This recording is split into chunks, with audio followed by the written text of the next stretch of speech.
Bismillahirrahmanirrahim. Assalamualaikum warahmatullahi wabarakatuh. Saya Deisiti Nurjana dari kelas MPIC dengan NIM 2101061100094. Di sini saya akan membawakan tema yaitu tentang akhlak. Untuk memenuhi tugas individu mata kuliah teosofi dengan dosen pengampu Bapak Zainal Arifin MAG.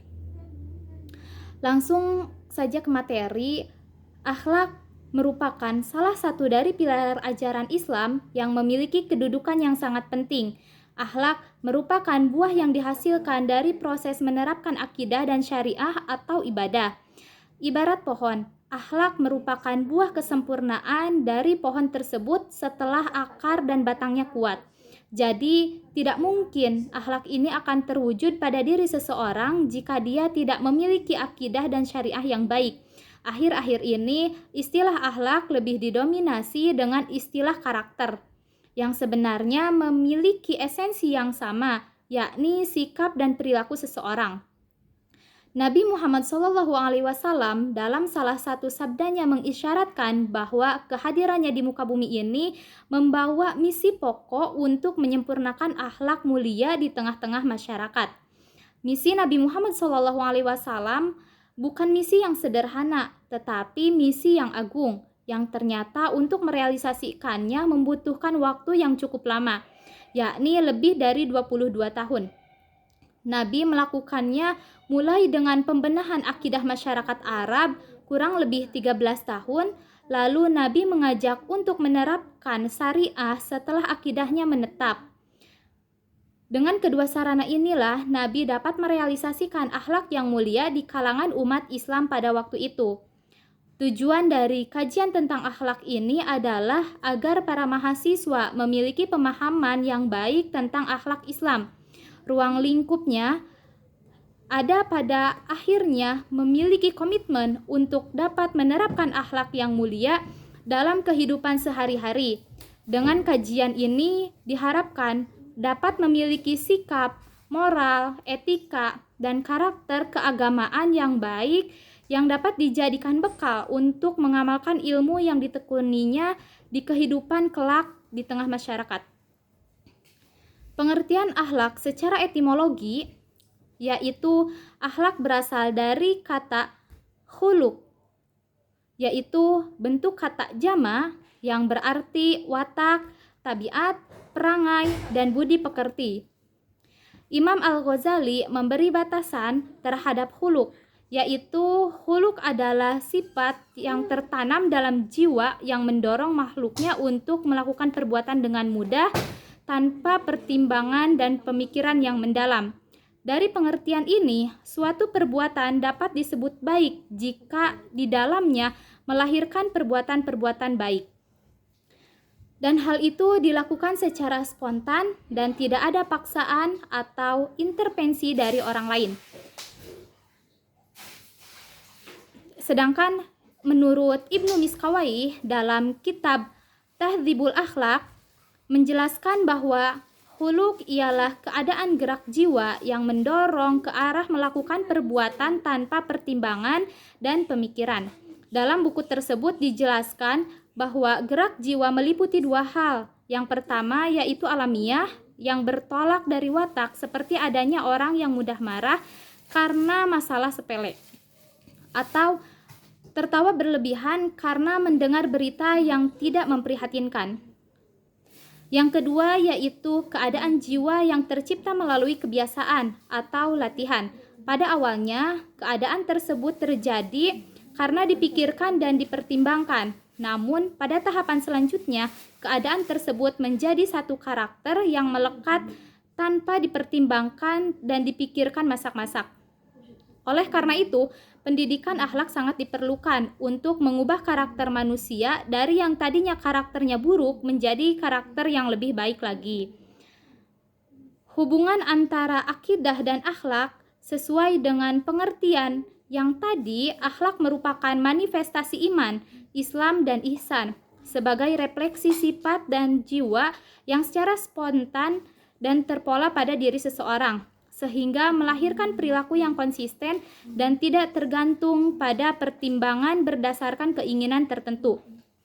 Semakin kuat dan mantap keimanan seseorang, maka semakin taat beribadahnya, maka akan semakin baik pula akhlaknya.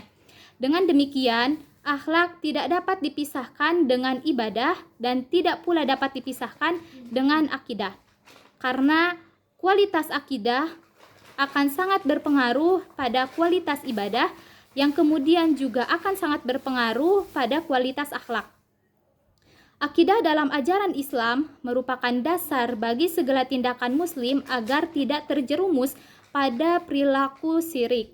Syirik disebut sebagai kezaliman karena perbuatan itu menempatkan ibadah tidak pada tempatnya dan memberikannya kepada yang tidak berhak menerimanya.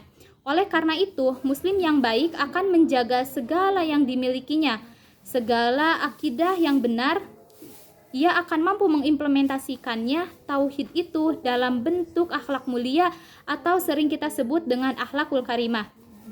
Allah Subhanahu wa taala berfirman dalam surah Al-An'am ayat 82 yang artinya, orang-orang yang beriman dan tidak mencampur adukan iman mereka dengan kezaliman, mereka itulah yang mendapat keamanan dan mereka itu adalah orang-orang yang mendapat petunjuk. Orang yang mendapat petunjuk adalah mereka yang tahu bersyukur, sehingga perbuatan mereka senantiasa sesuai dengan petunjuk Allah. Inilah yang dimaksud dengan akhlak mulia. Dengan demikian, ada hubungan yang amat erat antara akidah dan akhlak, bahkan keduanya tidak dapat dipisahkan. Berbicara tentang akhlak, berkaitan dengan persoalan nilai-nilai baik dan nilai buruk. Oleh karena itu, ukuran yang menjadi dasar penilaian tersebut harus merujuk pada nilai-nilai agama Islam. Dengan demikian, ukuran baik buruknya suatu perbuatan harus merujuk pada norma-norma agama, bukan sekedar kesepakatan budaya.